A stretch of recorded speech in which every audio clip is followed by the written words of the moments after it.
जरा बात करते हैं जम्मू कश्मीर इंतजामिया की, जिसकी सरबराही वजीर आला उमर अब्दुल्ला साहब कर रहे हैं। और इत्तलात और खबरों के मुताबिक गुज़श्ता दिनों वजीर आला की सरबराही में आला इजलास भी हुआ था, जिसमें यह कहा गया था कि इंतजामिया को स्ट्रीम लाइन किया जाएगा और हुकूमती इदारों को स्ट्रीम लाइन करने के लिए कई इकदाम भी उठाए गए थे। लेकिन अभी भी जो इत्तलात और खबर है वो यही है कि एडमिनिस्ट्रेशन को जो प्रॉपर एलोकेशन ऑफ वर्क करना है, जो काम देना है, वो पूरी तरह से नहीं हो पा रहा है। 19 IAS,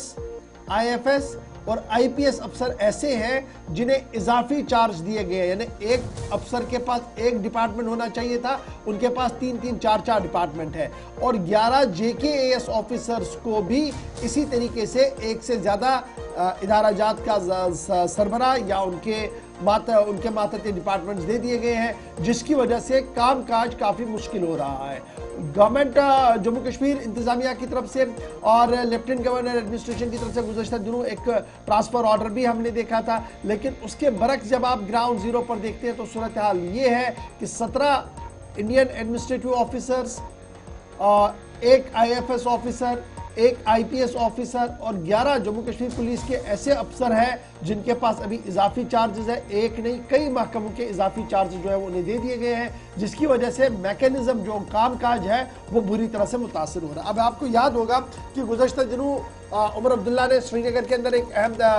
काबीना का इजलास लिया था। उस इजलास के अंदर ये कहा था कि ये एडिशनल डिपार्टमेंट्स का जो बोझ है इसको हटाया जाए और स्ट्रीमलाइन किया जाए। उसके बाद वो उम्र पे चले गए थे और पीछे से ऑर्डर भी जारी हुआ था। ऑर्डर जारी होने के बाद ही मुख्तलिफ ज़राया अबलाग के अंदर जो खबरें सामने आई, जो मीडिया रिपोर्ट सामने आई, ये कहा गया कि एक बार फिर 2 पावर सेंटर साफ साफ नजर आए। एक पावर सेंटर जो वजीर आला उमर अब्दुल्ला की सरबराही में है और एक पावर सेंटर है जो लेफ्टिनेंट गवर्नर साहब की सरबराही में है। अगरचे वजारत दाखिला ने यह साफ कर दिया कि डिस्ट्रीब्यूशन ऑफ पावर और दीगर मामलात को लेकर पहले ही वजाहत जारी कर दी गई है और कोई भी कंफ्यूजन इसमें नहीं है, लेकिन उसके बरक्स भी जो सूरत हाल है वो किस तरीके की। हम सीधे श्रीनगर चलेंगे जहां पर सही हमारे साथ इमरान नाइकू साहब ज्वाइन कर चुके हैं। इमरान, बहुत शुक्रिया ज्वाइन करने के लिए। एडमिनिस्ट्रेटिव पार्ट पर इजाफी चार्जेस देना कोई नई बात नहीं है, माजी में भी हमने देखा है, लेकिन अब की बार एक अफसर के पास 5-5, 8-8 महकमे हैं और उन महकमों का कामकाज बुरी तरह से मुतासिर हो रहा है।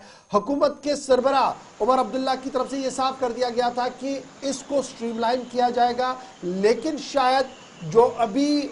ज़ाब्ते इखलाक है हुकूमत के कामकाज का, जो ड्राफ्ट पावर रूल्स है, वो अभी आया नहीं है। क्या ये बुनियादी वजह यही है कि ये स्ट्रीमलाइन नहीं हो पा रहा है और अभी भी ये चलन चल रहा है कि एक अफसर के पास 8-8, 10-10 डिपार्टमेंट्स दिए जाए?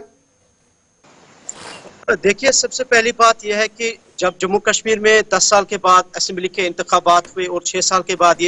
यहाँ एक अवामी हुकूमत की तश्कील हुई और यहाँ लोग ये समझते थे और ये महसूस कर रहे थे कि शायद अब तमाम जो मामलात हैं, चाहे वो सियासी, समाजी या खासकर जो इंतजामी मामलात हैं, वो अब हल होंगे और लोगों को राहत की सांस मिलेगी। लेकिन इस वक्त जो अहम मसला या मामला है जम्मू कश्मीर की सियासी और इंतजामी कॉरिडोर्स या अमूर के अंदर, वो है यहाँ जो रूल ऑफ बिजनेस, यानी कि जो अभी एग्जीक्यूटिव पावर्स है उस पर क्योस एंड कंफ्यूजन बरकरार है। ऑल दो कि इसी साल जुलाई में जब मिनिस्ट्री ऑफ होम अफेयर्स की तरफ से एक नोटिफिकेशन जारी की गई थी और उसमें जम्मू कश्मीर के लिए बिजनेस रूल्स को नोटिफाई किया गया था और उसमें क्लियर ये कहा गया था कि लेफ्टिनेंट गवर्नर के पास कौन से पावर्स होंगे, जैसे कि law and order, IAS officers की ट्रांसफर या IAS ऑफिसर्स के मामलात वो लेफ्टिनेंट गवर्नर के पास है। और इसके अलावा जो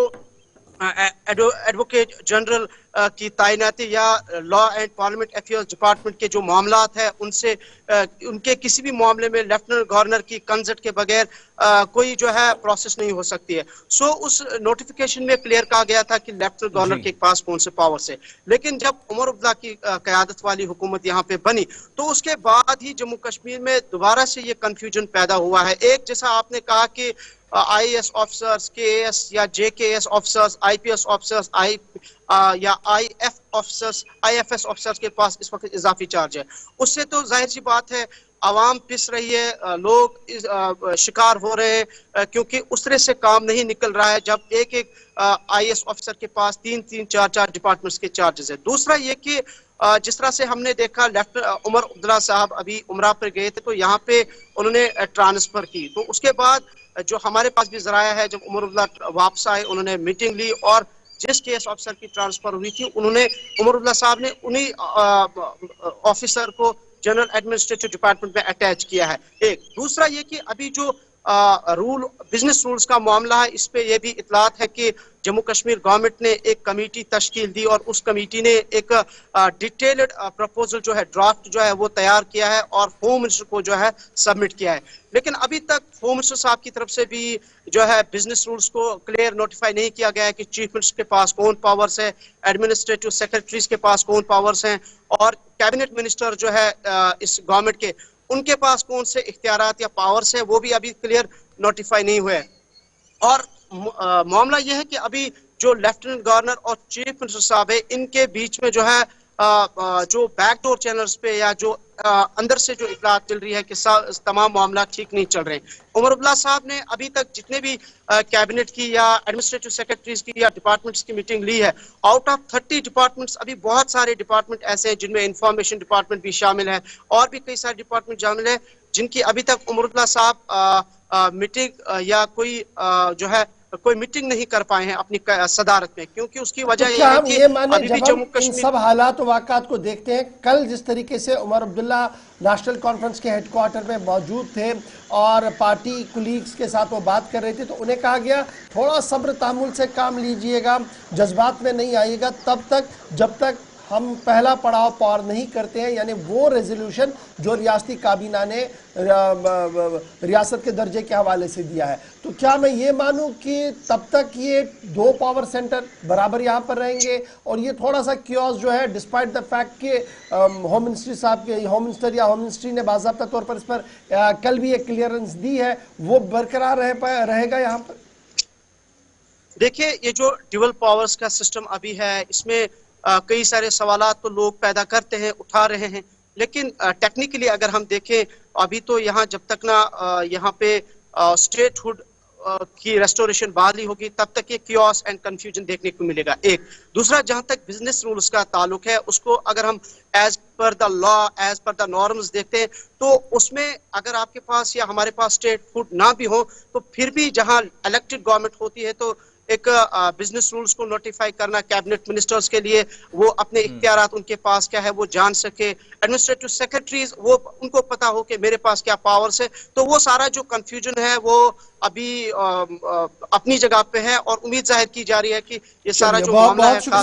पावर्स का वो हल की कोशिश है। और मौजूदा वक्त में इंतजामिया के पास, चूंकि ये तो हम ऊपर ऊपर से इशफाक देख रहे हैं कि टॉप लेवल पर ऑफिशियल्स के पास इजाफी चार्जेस का एक सिलसिला और निचले सतह पर भी आएंगे तो वो जो एडोकिज्म वाली अप्रोच है उसने भी पूरे निजाम को एक तरह से तहस नहस किया है। जब आप मुख्तलिफ डिपार्टमेंट्स में जाएंगे, चूंकि मीटिंग्स का सिलसिला ये हम देख रहे हैं मरलावार बुनियादों पर हो रहा है, कुछ डिपार्टमेंट्स अभी छूटे हैं जो आउट ऑफ द बॉक्स हैं, उनमें भी जब चीफ मिनिस्टर या बाकी तमाम लोग देखेंगे तो वहां पर भी या तो खाली असामियां अगर वो पूर्ण नहीं की जा सकी तो सरकार ने किसी दूसरे अफसर को वहां पर जिम्मेदारियां तफवीज कर दी, जिसका मतलब यह है कि एक तो बोझ ऑलरेडी अफसरान पर पड़ा, दूसरा ऐसे ऐसे अफसर आज के वक्त में यूटी में मौजूद हैं जिनके पास इशफाक एक डिस्ट्रिक्ट में काम करने की जिम्मेदारी है लेकिन बाकी डिस्ट्रिक्ट्स के अंदर भी टॉप लेवल पर उनको जिम्मेदारियां दे रखी हैं जो शायद पूरे सिस्टम के लिए खतरनाक है। और ये जो ऊपर ऊपर से हमने ये तो एक लेयर की हमने बात की, निचले लेवल पर आएंगे तो ये कमियां शायद मजीद इस वक्त पूरे इस निजाम को मुतासर कर रही हैं यूटी के अंदर, जो गवर्नमेंट के सामने भी एक चैलेंज है, जो इमरान भी बात कर रहे थे, जब तक ये क्योस और कंफ्यूजन है